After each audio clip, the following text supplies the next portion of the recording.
দুদেশের সম্পর্ক স্বাভাবিক করার উদ্যোগের মধ্যেই ঢাকায় ঝটিকা সফর করেছেন ভারতের বহিঃ গোয়েন্দা সংস্থা রিসার্চ অ্যান্ড অ্যানালাইসিস উইং এর এর প্রধান পরাগ জৈন সহ 4 সদস্যের একটি প্রতিনিধি দল। গতকাল রোববার দুপুরে এয়ার ইন্ডিয়ার একটি ফ্লাইটে প্রতিনিধি দলের সদস্যরা ঢাকার হযরত শাহজালাল আন্তর্জাতিক বিমানবন্দরে পৌঁছান। সরকারি এ সফরে পরাগ জৈনের সঙ্গে আরও ছিলেন অসীন মুকুন্দ কোটনিস, রাহুল নেগি ও শৈবাল রায়চৌধুরী। আজ সোমবার দুপুর 3:30টার দিকে ঢাকা ত্যাগ করেন তারা। এদিকে কূটনৈতিক সূত্র জানায়, বাংলাদেশের সংশ্লিষ্ট কর্তৃপক্ষের আমন্ত্রণে 4 সদস্যের একটি উচ্চ পর্যায়ের প্রতিনিধি দলের নেতৃত্ব দিয়ে ঢাকায় এসেছিলেন তিনি।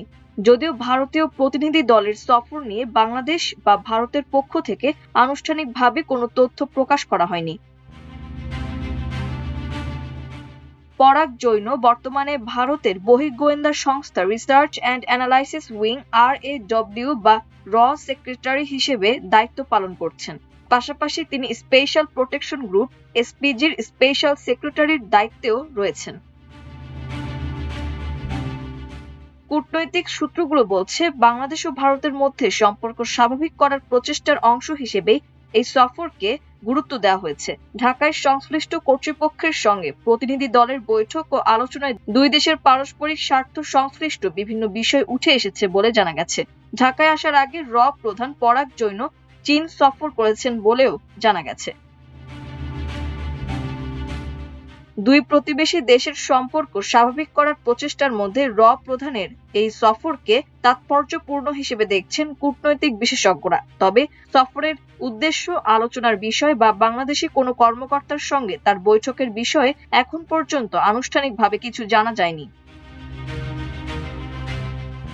এদিকে প্রধানমন্ত্রী তারেক রহমানের সঙ্গে সৌজন্য সাক্ষাৎ করেছেন বাংলাদেশে নিযুক্ত ভারতীয় হাই কমিশনার দীনেশ ত্রিবেদী। সাক্ষাতে বাংলাদেশ ও ভারতের দ্বিপক্ষীয় গুরুত্বপূর্ণ বিষয়ে আলোচনা হয়। এতে বাংলাদেশ আশা করে ভারত শেখ হাসিনাকে প্রত্যর্পণের প্রক্রিয়া ত্বরান্বিত করবে। সোমবার বাংলাদেশ সচিবালয়ের মন্ত্রিপরিষদ বিভাগে প্রধানমন্ত্রীর দপ্তরে এ সাক্ষাৎ অনুষ্ঠিত হয়। প্রধানমন্ত্রীর উপ প্রেস সচিব শাহাদাত স্বাধীন এ কথা জানান। বৈঠকের শুরুতে প্রধানমন্ত্রী ভারতীয় হাইকমিশনারকে স্বাগত জানান। হাইকমিশনার ঢাকায় গত 2 মাসের দায়িত্ব পালনের অভিজ্ঞতা প্রধানমন্ত্রীর কাছে তুলে ধরেন। এ সময় বাংলাদেশ ও ভারতের দ্বিপাক্ষিক গুরুত্বপূর্ণ বিষয়ে আলোচনা হয়। বাংলাদেশ আশা করে ভারত শেখ হাসিনাকে প্রত্যর্পণের প্রক্রিয়া ত্বরান্বিত করবে। একই সঙ্গে শহীদ ওসমান হাদি হত্যাকাণ্ডের সঙ্গে জড়িত হত্যাকারীদের বাংলাদেশে ফিরিয়ে দেওয়ার বিষয়েও ভারতের প্রতি অনুরোধ পুনর্ব্যক্ত করা হয়। এছাড়া প্রধানমন্ত্রী দুই দেশের দ্বিপাক্ষিক সম্পর্ক আরও এগিয়ে নিতে উপযুক্ত পরিবেশ তৈরির প্রয়োজনীয়তার উপর গুরুত্ব আরোপ করেন। এ সময় পররাষ্ট্রমন্ত্রী ডক্টর খলিলুর রহমান, প্রধানমন্ত্রীর পররাষ্ট্র বিষয়ক উপদেষ্টা হুমায়ুন কবির সহ সংশ্লিষ্ট কর্মকর্তাগণ উপস্থিত ছিলেন। মাল্টিমিডিয়া ডেস্ক, আমার দেশ।